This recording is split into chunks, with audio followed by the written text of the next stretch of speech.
Breathless and terrified, she slammed her hand against the elevator button. Footsteps echoed behind her in the marble corridor he was coming. The steel doors slid open, and she threw herself inside, escaping a monster. But as the doors locked shut, she realized she had just trapped herself with the devil. Chloe Harrington's lungs burned as she tore down the plush, velvet-lined corridor of the Pierre Hotel. The muffled sounds of the charity gala clinking crystal, the low hum of Manhattan's elite, the string quartet playing a haunting Vivaldi piece faded into a dull roar behind her. All she could hear was the frantic hammering of her own heart and the heavy, deliberate footsteps of the man pursuing her. Richard Hayes did not run. He didn't need to. As a prominent state senator and heir to a sprawling real estate empire, Richard operated on the absolute certainty that the world would wait for him. He had gripped her wrist just moments ago, his fingers digging into her skin hard enough to leave a ring of dark bruises beneath the cuff of her silk evening gown. "You leave when I say we leave, Chloe," he had hissed, his breath hot and smelling of scotch. Right before she had brought her stiletto heel down on his instep and bolted, she risked a glance over her bare shoulder. The hallway was empty for a split second, but she knew the layout of the hotel. He would cut through the smoking lounge. He was hunting her. Up ahead, tucked into an alcove hidden from the main thoroughfare, was a private service elevator. It was marked with a discreet brass plaque that read, "Penthouse and garage access only." Chloe didn't care where it went, as long as it went down. She lunged for the panel, her trembling fingers mashing the call button. Come on," she whispered, her voice cracking. Around the corner, 30 yards away, Richard's broad silhouette appeared. His tuxedo jacket was unbuttoned, his face flushed with a terrifying, cold rage. He locked eyes with her, a cruel, triumphant smirk touching the corner of his lips. He began to walk faster. Ding. The heavy brass doors slid open silently. Chloe didn't look. She simply threw herself into the wood-paneled cabin, frantically jabbing the button for the basement garage. "Chloe!" Richard's voice barked out, echoing off the marble walls. He broke into a jog, his hand reaching out. She backed into the corner of the elevator, holding her breath, praying to a God she hadn't spoken to in years. The doors began to close, agonizingly slow. Richard's fingers grazed the edge of the brass frame just as the heavy doors slammed shut, locking together with a definitive, mechanical thud. Chloe collapsed back against the mahogany paneling, sliding down until she hit the floor. She pulled her knees to her chest, burying her face in her hands as a ragged, tearless sob ripped from her throat. She was safe. For 60 seconds, at least, she was safe. "You are ruining the finish on my shoes." The voice was low, resonant, and entirely devoid of panic. It didn't belong to Richard. It didn't belong to a bellhop. It sounded like gravel wrapped in velvet. Chloe gasped, her head snapping up. She scrambled backward until her spine hit the opposite wall, her wide, terrified eyes adjusting to the dim, amber lighting of the private elevator. She wasn't alone. Standing in the corner opposite her, leaning casually on a silver-handled cane, was a man. He was tall, imposingly so, dressed in a bespoke charcoal Brioni suit that clung to the broad lines of his shoulders. His face was a study in harsh angles, a sharp jawline, high cheekbones, and dark, unruly hair swept back from his forehead. But it was his eyes that froze the blood in Chloe's veins. They were a piercing, glacial blue, staring down at her with the calculating indifference of a predator observing a wounded bird. He didn't move. He didn't offer a hand to help her up. He merely watched her. Chloe swallowed hard, her throat dry. "I'm sorry," she stammered, pulling herself up by the brass handrail. "I didn't know anyone was in here. It was an emergency." "I gathered," the man said smoothly. His gaze drifted down to her bare feet. She had abandoned her heels somewhere in the hallway, and then to the purpling bruises, forming a brutal bracelet around her pale wrist. Though usually when a woman throws herself into my private lift, she has the courtesy to introduce herself. Chloe's mind raced. His private lift. She looked at the panel. There were no buttons for the lobby or the main floors, just the penthouse, the ground floor, and the sub-basement levels. She had unwittingly breached the security of one of the hotel's most exclusive VIPs. "I'm Chloe," she said, her voice trembling despite her best efforts to steady it. "Chloe Harrington. Please, just let me out at the garage. I'll be out of your way." The man tilted his head slightly. The faint, metallic scent of ozone and expensive oud wood drifted toward her. Harrington, he mused, tasting the name, as in the late Judge Harrington. Which makes the man you were running from Senator Richard Hayes. Chloe's breath hitched. How do you know that? It is my business to know who occupies my buildings. Miss Harrington, he replied quietly. A chill shot down her spine. His buildings. The Pierre was owned by a corporate conglomerate, a shell company that everyone in New York's high society knew was a front for the Costa Syndicate. The realization hit her with the force of a physical blow.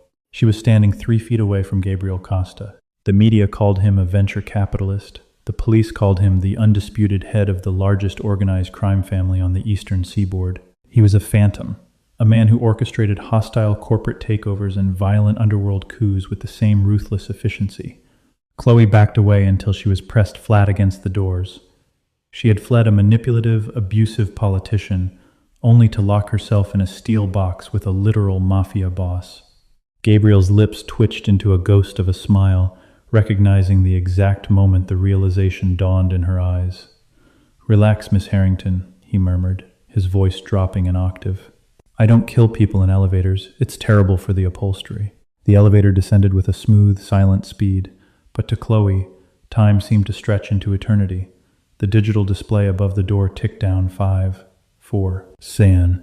Every instinct screamed at her to run, but there was nowhere to go.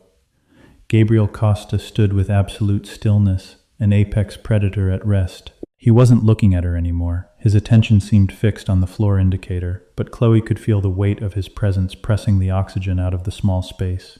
He's going to be waiting, Chloe whispered, almost to herself. Panic began to claw its way back up her throat. Richard, he knows the building. He'll have taken the service stairs or called his security team to cut me off at the garage. He will, Gabriel agreed, his tone conversational. Hayes is arrogant, but he isn't stupid. He has 2 off-duty NYPD officers on his payroll, acting as bodyguards. They are likely securing the B2 exit right now. Chloe turned to him, her eyes wide with desperation. Then stop the elevator. Take me back up to the lobby. Please. Gabriel finally turned his head, his piercing blue eyes locking onto hers. If I take you to the lobby, he will simply have you intercepted at the valet. You are his fiancée, are you not? To the public eye, it will look like a lover's quarrel. No one will intervene. They never do. He was right, and the truth of it made a sickening knot form in her stomach. Society loved Richard Hayes. He was charming, wealthy, and powerful. For the last 2 years behind closed doors, Chloe had endured his escalating possessiveness, the gaslighting, and recently the physical violence. She had tried to leave twice. Both times, Richard had frozen her bank accounts, ruined her reputation in the art galleries where she worked, and threatened to destroy the remaining legacy of her late father. Tonight was her 3rd attempt. She had a bag packed in a locker at Grand Central and a burner phone, but she had to get out of this building first. Dua, Satu, B2. The elevator slowed to a halt. The mechanical chime sounded like a death knell. Please, Chloe breathed, tears finally spilling over her lashes. Don't let him take me. Gabriel studied her face for a long, agonizing second. I am not a savior, Miss Harrington. Men like me do not perform charity. Everything has a price. Anything, she said rashly, instantly regretting the absolute surrender in the word, but having no other choice. The heavy doors slid open. The subterranean parking garage was cold and bathed in harsh fluorescent light. Just as Gabriel had predicted, standing 10 feet from the elevator bank was Richard Hayes. His tuxedo was straightened, the mask of the affable politician firmly back in place. Flanking him were 2 massive men in dark suits, their hands resting ominously near their waistbands. Richard's eyes locked onto Chloe, flashing with a dark, terrifying promise. There you are, darling. You had me worried sick. He stepped forward, reaching out a hand. Come here. We are going home. Chloe shrank back into the elevator, grabbing the brass rail behind her.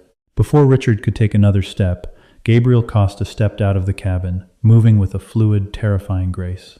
He didn't raise his voice. He didn't reach for a weapon. He simply planted his silver-handled cane on the concrete floor and looked at Richard. The lady is not going anywhere with you, Senator, Gabriel said softly. Richard halted, his brow furrowing in confusion, then immediate indignation. Listen here, pal. I don't know who you think you are, but this is a private matter between my fiancée and... Richard stopped dead. His eyes flicked from the tailored suit to the sharp, unforgiving features of Gabriel's face. The color drained from the politician's cheeks so fast he looked as though he might pass out. The two bodyguards behind him tensed, recognizing the man before them, their hands dropping away from their weapons, as if the guns had suddenly turned red hot. Mr. Costa, Richard stuttered, the arrogance evaporating into thin air. I didn't realize she had intruded on your lift. I apologize for the disturbance. I'll just take her off your hands. You misunderstand, Richard, Gabriel said, using the senator's first name like a verbal slap. She didn't intrude. Miss Harrington is with me. Richard blinked, his mouth opening and closing. He looked at Chloe, who was staring in shock, and then back to the Mafia boss. With you? But she's my fiancée. Was, Gabriel corrected effortlessly. As of tonight, she is under my employment and my protection. Gabriel took a slow step forward. The sheer oppressive aura of the man forced Richard to take a subconscious step back. If you contact her again, if you approach her, if you so much as look at her photograph in a society column, I will have you stripped of everything you own, starting with your life. Do we have an understanding? The silence in the garage was absolute. The hum of the ventilation system seemed deafening. Richard Hayes, a man who commanded lawmakers and millions of dollars, swallowed audibly, nodding his head like a chastised child. Yes, understood. Get out of my garage, Gabriel whispered. Richard turned and walked away rapidly, his bodyguards trailing behind him, eager to put as much distance between themselves and Gabriel Costa as possible. Chloe stood frozen in the elevator, her heart thumping wildly against her ribs. She had just watched the man who had terrorized her for 2 years crumble into a pathetic, terrified mess with a mere handful of words. Gabriel turned back to her. The cold, lethal edge vanished from his demeanor, replaced once again by that calculating, predatory interest. He extended a large, impeccably manicured hand toward her. Your chariot awaits, Miss Harrington, he said, gesturing toward a sleek, armored black SUV that was idling a few yards away, its tinted windows hiding the heavily armed men inside. Chloe looked at his hand, then at his face. You said everything has a price. What is it? We will discuss the terms of your new employment on the way, Gabriel replied. But I suggest you make a choice quickly. The doors are going to close. Chloe looked down the dark, empty ramp of the parking garage, where freedom and vulnerability lay. Then she looked at the devil offering her his hand. She reached out, placing her trembling fingers in his warm, firm grip, stepping out of the elevator and into a world far more dangerous than the one she had just escaped. The interior of the armored Cadillac Escalade smelled of rich, dark leather and the faint, lingering scent of Gabriel's oud cologne. Outside the tinted, bulletproof glass, the glittering skyline of Manhattan blurred past as they sped north along the FDR Drive. Chloe sat rigidly against the door, her bare feet tucked under the hem of her ruined silk gown. She rubbed her bruised wrist, her mind spinning faster than the tires on the asphalt. Gabriel Costa sat opposite her, a shadow among shadows. He hadn't spoken since they left the subterranean garage of the Pierre. He was typing methodically on a sleek, encrypted smartphone, his face illuminated only by the screen's harsh white glow. Where are you taking me? Chloe finally broke the heavy silence, her voice raspy. To neutral ground, Gabriel replied without looking up. A safe house on Sutton Place. My primary residence is in Tribeca, but Richard Hayes knows its location. He does not know about this one. He's a state senator, Chloe said, a tremor of residual panic in her chest. He has the NYPD in his pocket. He has resources. You can't just take me. Gabriel finally lowered the phone. In the dim light of passing street lamps, his glacial blue eyes locked onto hers, filled with a terrifying amusement. Miss Harrington, the NYPD answers to the mayor. The mayor answers to his donors. And I own the banks that fund those donors. Richard Hayes is a minor irritation, a mosquito buzzing against thick glass. Do not project your fear of him onto me. The stark arrogance in his voice wasn't a boast. It was a simple statement of fact. It chilled her, yet, perversely, it was the first thing that made her feel genuinely safe all evening. The SUV veered off the highway, navigating the quiet, affluent streets of Sutton Place before pulling into a private, gated courtyard. The townhouse was a formidable structure of limestone and wrought iron, completely devoid of the welcoming warmth usually associated with high society homes. It looked like a modern fortress. A team of men in dark suits, moving with military precision, flanked the vehicle as Gabriel stepped out. He walked around to her side, opening the door and offering his hand once more. Chloe hesitated for only a fraction of a second before taking it. Inside, the townhouse was a study in ruthless minimalism. The floors were polished black marble, the walls adorned not with family portraits, but with museum-quality contemporary art. Chloe, who had spent the last 5 years working as a senior appraiser at the prestigious Gagosian Gallery, instantly recognized an original Rothko and a startlingly violent Francis Bacon canvas hanging in the foyer. Gabriel led her into a cavernous study lined with dark mahogany bookshelves. He walked straight to a crystal decanter resting on a silver tray and poured 2 generous measures of amber liquid. "Macallan 25, he said, handing her a heavy crystal tumbler. "Drink. You look as though you are about to shatter."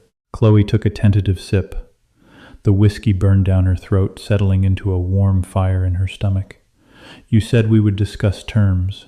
You said everything has a price."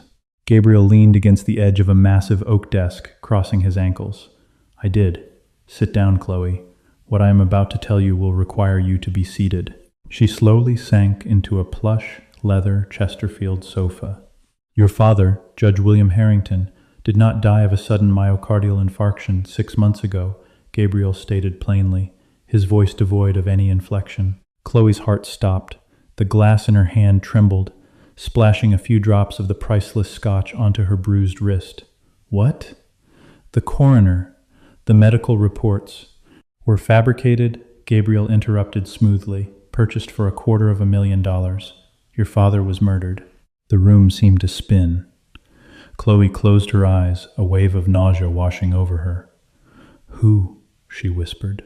"Richard Hayes," Gabriel replied, "or, more accurately, men employed by the Moretti family, acting on Richard's behalf." Chloe's eyes snapped open. "That's impossible. Richard loved my father. He was his protege. Richard helped me plan the funeral." "Richard is a parasite," Gabriel corrected coldly.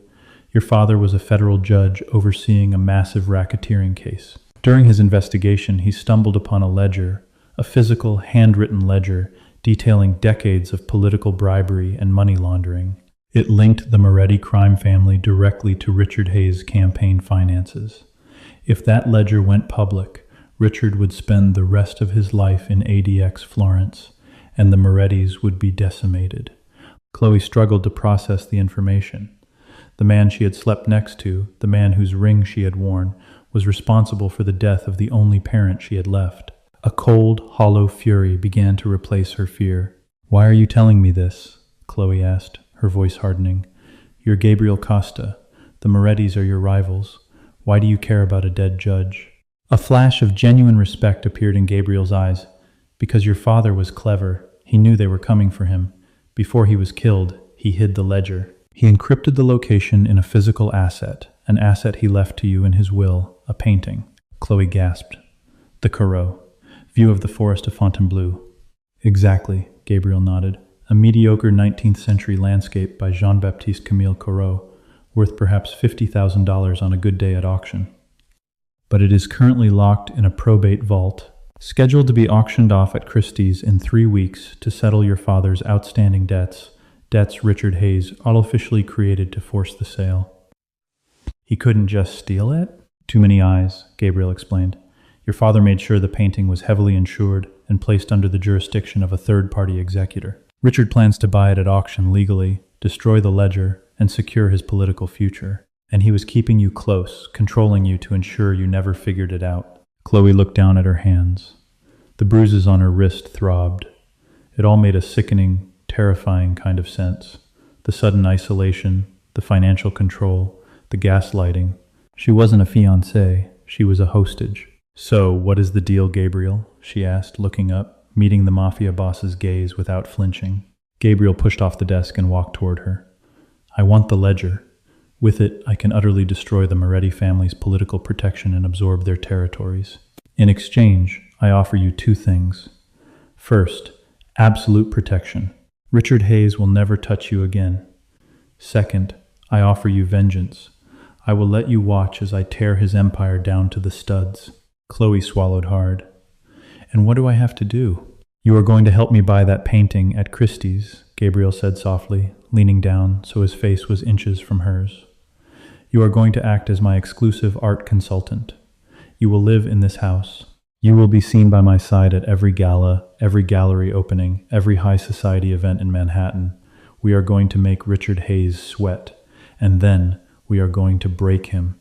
Chloe looked into those glacial blue eyes. She was making a pact with the devil, willingly stepping into the underworld. But looking back at the memory of Richard's cruel smirk, she realized she had nothing left to lose. She set her crystal tumbler on the coffee table. I need a new wardrobe, she said evenly, and my own bedroom. Gabriel's lips curved into a slow, dangerous smile. Done. 3 weeks later, the atmosphere inside the main auction room at Christie's in Rockefeller Center was electric. The air hummed with the quiet, polite murmurs of billionaires, foreign dignitaries, and Wall Street titans. Chloe stood near the back of the room, her heart beating a steady, controlled rhythm. She looked nothing like the terrified, barefoot girl who had thrown herself into a service elevator. She wore a stunning, backless, emerald green gown from Oscar de la Renta, her hair swept up in a sleek, elegant twist. Around her neck rested a necklace of flawless black diamonds, a gift from Gabriel, though she knew it was a collar to signal to the criminal underworld that she was untouchable. Standing a few feet away, blending into the shadows like a terrifying specter, was Silas. He was Gabriel's chief enforcer, a man built like a Sherman tank with a scar that jagged through his left eyebrow. He was her permanent shadow. Gabriel himself stood at the front of the room, conversing quietly with a Saudi prince. He wore a bespoke, midnight blue tuxedo, radiating an aura of lethal power that parted the crowd around him like the Red Sea. You look beautiful, Chloe. The voice sent a jolt of ice down her spine. She turned slowly. Richard Hayes stood behind her, holding a glass of champagne. He looked immaculate, handsome, and entirely furious. His eyes darted to Silas, who immediately took a heavy step forward, his hand slipping inside his jacket. Back off, Richard, Chloe said, her voice remarkably steady. She was surprised to find that she wasn't afraid. She just felt deeply, profoundly disgusted. Richard sneered, taking a step closer, lowering his voice so only she could hear. You think you're clever, hiding behind a mobster? You think Costa cares about you? You're a pawn, Chloe. Once he gets what he wants, he'll throw you to the wolves. Better the wolves than a parasite, she fired back, echoing Gabriel's words. Richard's face flushed with anger. He reached out to grab her arm, a reflex from 2 years of control. He never made contact. A large, elegant hand clamped down on Richard's wrist with the force of a hydraulic press. Gabriel Costa had crossed the room in seconds, moving with a silent speed that was unnatural for a man of his size. Senator, Gabriel murmured, his voice a silken threat, I believe I explicitly told you what would happen if you approached Miss Harrington. Richard winced, trying to pull his arm back, but Gabriel's grip was unyielding. Several heads turned in their direction. The polite chatter in their immediate vicinity died down. Let go of me, Costa, Richard hissed through gritted teeth, aware of the eyes on them. This is a public place. And that is the only reason you are still breathing, Gabriel replied pleasantly, releasing Richard's wrist with a rough shove. Go sit down, Richard. The auction is about to begin. Let us see who has the deeper pockets. Richard straightened his cuffs, shooting a venomous glare at Chloe before turning and stalking toward the front row. Gabriel turned to Chloe, his expression softening slightly. Are you all right? I'm fine, she said, lifting her chin. Let's get my father's painting. The auctioneer took the podium. Several high-ticket items went quickly. A Picasso sketch, a Cartier tiara. Finally, Lot 42 was announced. Lot 42, Jean-Baptiste Camille Corot. View of the forest of Fontainebleau. Oil on canvas. We shall open the bidding at $50,000.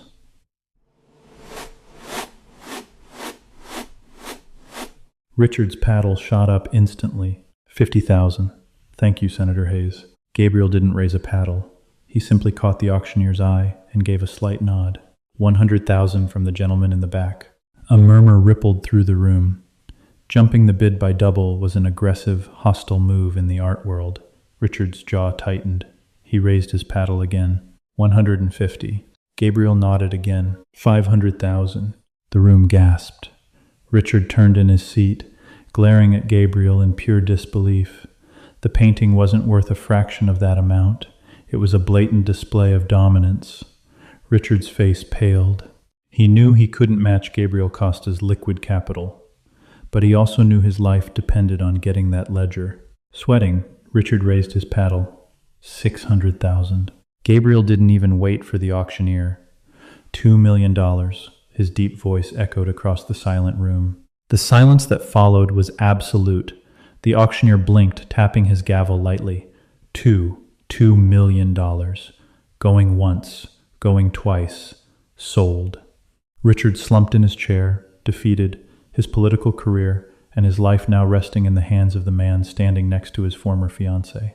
An hour later, back at the fortified townhouse on Sutton Place, the painting sat on Gabriel's large oak desk.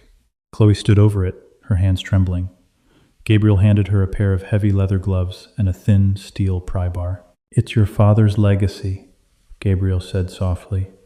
"You should be the one."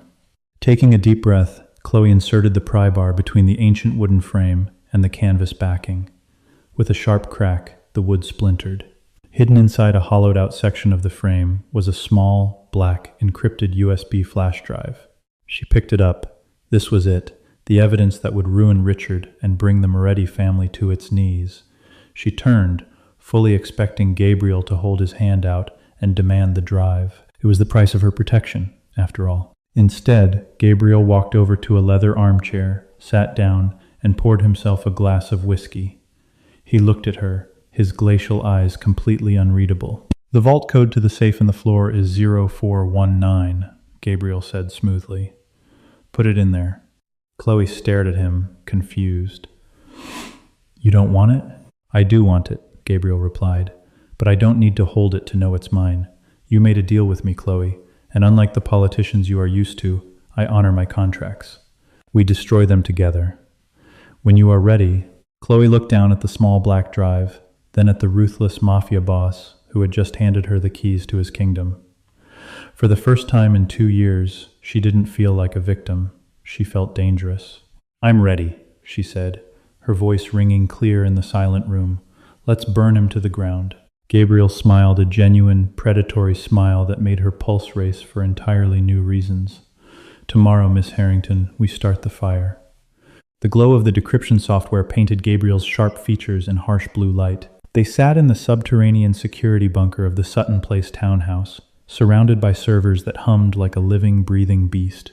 The small black USB drive was plugged into an air-gapped terminal, completely isolated from the outside world. Chloe stood behind his leather chair, watching the progress bar crawl across the screen. "You said we would burn him today," she murmured.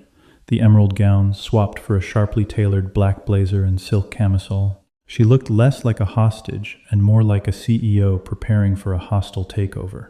"Patience, Chloe," Gabriel replied, his fingers flying across the mechanical keyboard.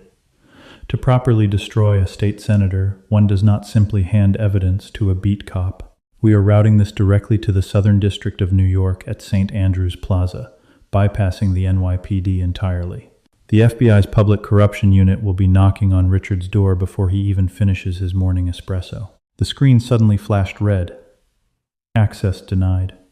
Dual authentication required. Chloe frowned, leaning closer. "A password?" "2 passwords, actually," Gabriel corrected, his voice laced with a strange, heavy tension. He typed a complex string of alphanumeric characters into the first box. It turned green. Chloe's breath hitched. "How did you know the first password?" Gabriel turned the chair around to face her.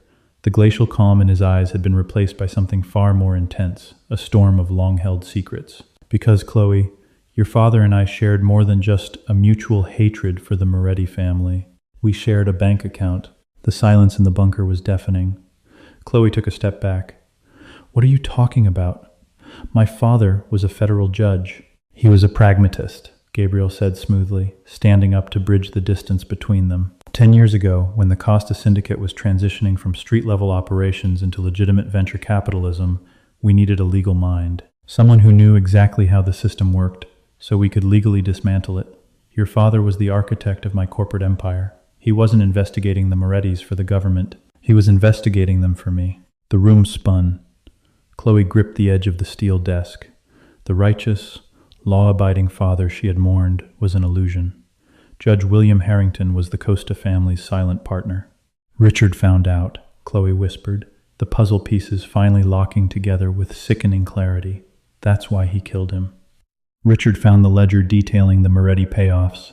Yes, Gabriel said softly, but he also found proof of your father's ties to me. Richard thought he could blackmail the Morettis into funding his Senate run and simultaneously marry you to secure your father's hidden assets. He didn't realize your father had encrypted the ledger, hiding the only leverage Richard had. And what about me? Chloe asked, her voice trembling not with fear, but with a raw, electric anger. Was rescuing me just a business transaction? Did you just need the daughter to unlock the vault? Gabriel stepped into her space. He reached out, his warm, rough fingertips grazing the line of her jaw. If this were just business, I would have let Richard drag you out of that parking garage, killed him the next day, and taken the painting myself. I brought you here because you are a Harrington. Half of the Costa Empire belongs to you by blood. You aren't my employee, Chloe. You are my partner. He gestured to the second password box blinking on the screen. He left the final key for you. What is it? Chloe stared at the screen, her heart pounding a frantic rhythm against her ribs. She was standing at a precipice. Typing the password meant destroying her past and embracing a terrifying, blood-soaked future. She looked at Gabriel, the devil who had saved her, the monster who had told her the truth when the good men in her life had fed her nothing but violent lies. She stepped up to the keyboard. She typed the name of her father's favorite boat, a vintage wooden skiff they used to sail in Montauk, Wanderlust. The screen flashed green. Decryption complete.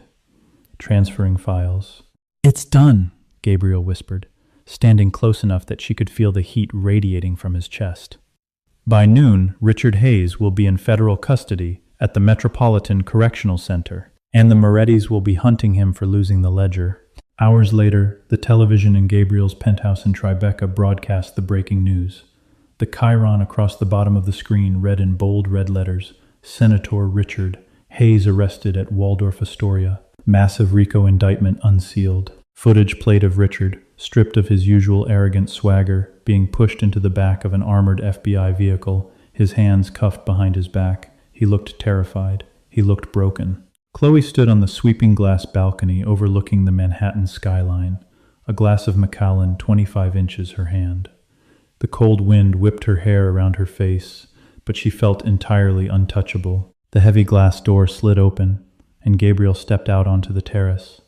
He didn't wear a jacket, his sleeves rolled up to reveal the dark, intricate tattoos wrapping around his forearms. He came to stand beside her, looking out over the city they now jointly ruled. "Do you feel avenged?" Gabriel asked quietly. Chloe took a sip of the whiskey, savoring the burn. She thought of the bruises on her wrist, now faded to a dull yellow. She thought of the terrified girl in the elevator. That girl was dead. "I feel powerful," Chloe answered, turning to look up into his striking blue eyes. Gabriel's lips curved into a dark, devastating smile. He took the crystal glass from her hand, setting it on the stone railing, and pulled her flush against his chest. His kiss was not gentle. It was a branding, a fierce collision of dominance and absolute surrender. Chloe kissed him back with equal ferocity, her hands tangling in his dark hair, entirely consumed by the beautiful, terrifying darkness she had chosen. She had run from a monster, only to become the queen of the underworld. Did you see that twist coming? If Chloe and Gabriel's dark, thrilling journey into the heart of New York's underworld kept you on the edge of your seat, don't let the story end here. Hit that like button, share this video with your fellow romance and drama addicts, and subscribe to our channel for more intense, real-life mafia tales. Ring the notification bell so you never miss an upload.